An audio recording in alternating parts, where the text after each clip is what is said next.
Good Shabbos, everyone. I just want to begin by mentioning just how much me and Brooke miss seeing everyone terribly. It's been just way too long is an understatement of just how long it's been and how we are truly longing for when we can reconvene and be together again in person.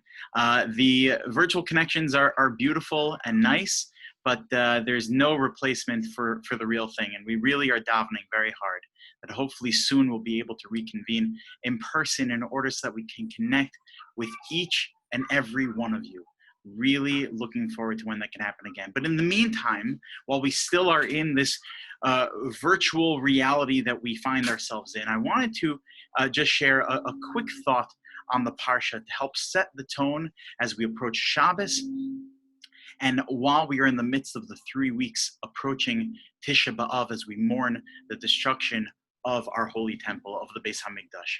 You know, this week's Parsha, in Parshas Matos, the Torah begins outlining some of the laws of Nidarim, laws of vows, that a person has the ability, the Torah gives a person, God imbues inside of a person the power to create a prohibition simply by using their words, that we have the power through our speech to create a new reality onto something. Like, for example, if I find that I'm having too many sweets and, it's too much for me to control myself, so better than my self-control, I know I'll follow the Torah, so what I'll do is I will make a vow that I'm swearing off all M&Ms.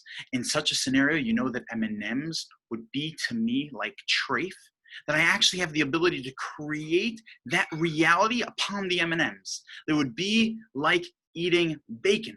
It would be like eating a cheeseburger, eating those particular M&Ms for me. And this power we have to create realities with speech obviously tells us a message, not just about the laws of Nidarim, the laws of creating these prohibitions, but it also tells us something remarkable about the capability that each and every one of us has through our power of speech. As we know that this is the unique ability that humans have, that we have the ability to express ideas through speech, as the Unclus says, that this is what makes us humans different than any other being, that speech is something that's quite significant. But the way that these laws are introduced in this week's Parsha is really remarkable.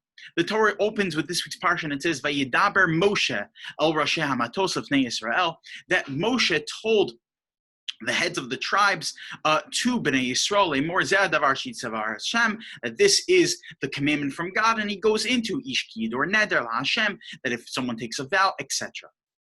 But the opening phrase, Vayidaber Moshe, is very unique and striking, because usually the way that a set of halachos, a set of mandates from the Torah is described is not by just simply Moshe said, but it's always put back in the context of that in reality, all of this comes from God.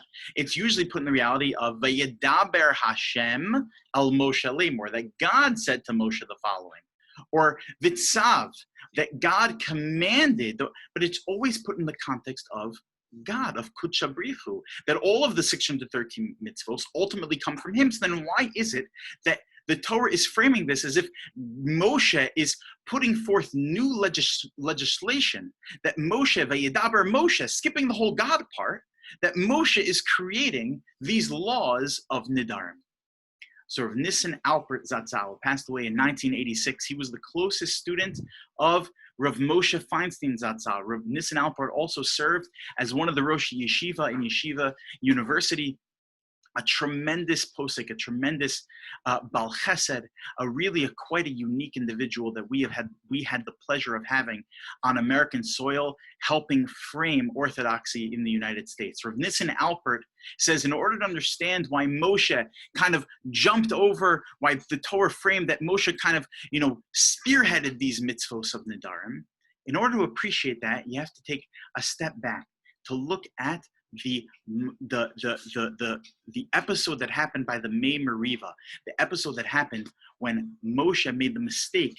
Instead of speaking to the rock, he hit the rock, and then water came forth, and we know that that because Moshe hit the rock, that therefore he was punished, that he wasn't able to go into the land of Israel, that the rest of the Jewish nation would be able to go into the land of Israel, but Moshe would have to stay behind. And that was the major mistake that Moshe made in his life, is that instead of speaking to the rock, he hit the rock. When you look at the commandment that God gave to Moshe to go speak to the rock, though, it's very strange that God tells Moshe to take his staff with him. As the Torah says the following, Kach hasamateh, 2 weeks ago, Parsha, in Parsha's Chukas, Kach hasamateh v'hakel es hayedah, go take your staff and go gather the people, go gather the assembly, Atav Aaron Achicha, you and your brother Aaron, v'dibartem el hasela, go speak to the rock, and then in front of their eyes, water is going to gush out from the rock. Hold on one second.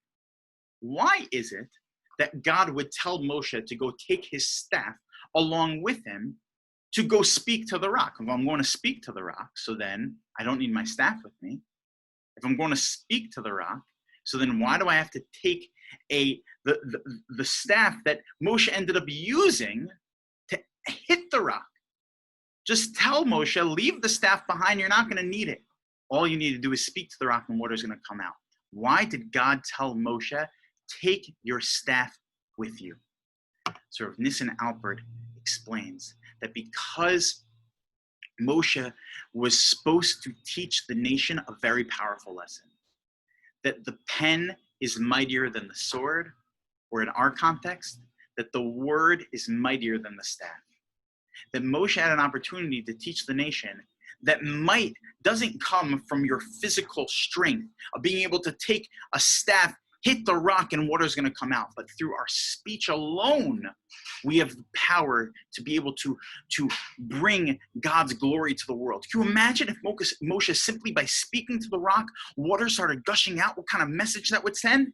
With a staff in his hand? That even though I could have taken my staff and hit the rock and the water could have came out, but I didn't.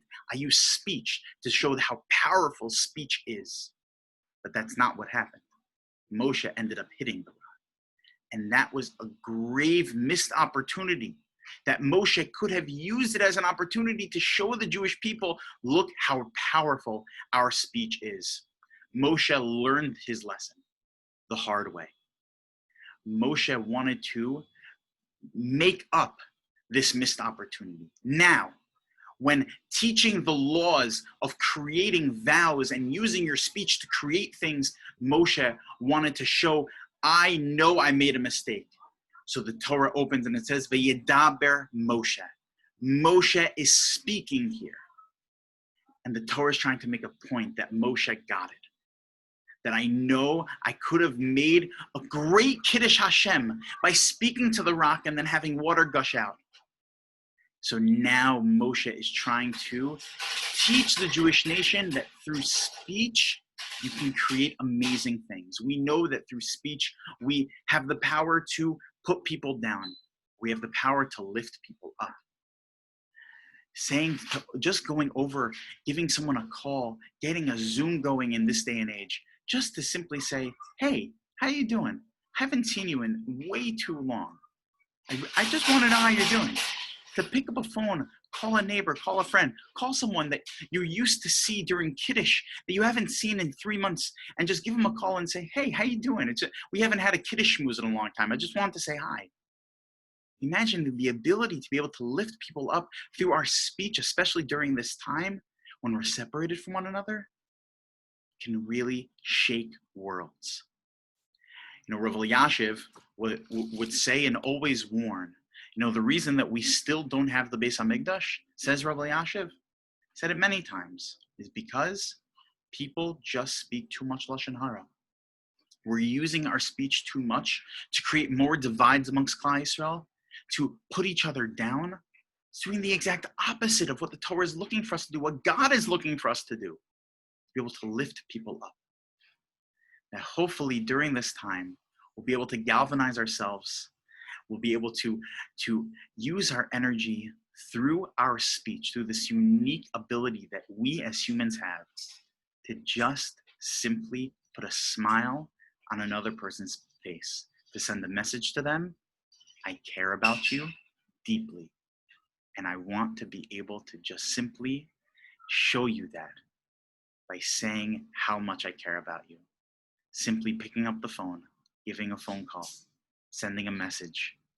Through our speech, we certainly, through the power of our speech, are able to rebuild the Beis HaMikdash, so that hopefully, as we prepare for this Tisha B'Av, we aren't preparing for another day of mourning, but rather what we're preparing for is a day that is going to be a simcha, me'eva l'yom tov, a day that we will be able to dance together as one in Yerushalayim b'mheir b'yameinu. I wish everyone a wonderful Shabbos Mevarchim Av. I miss you all dearly and hope to connect soon. A wonderful Shabbos.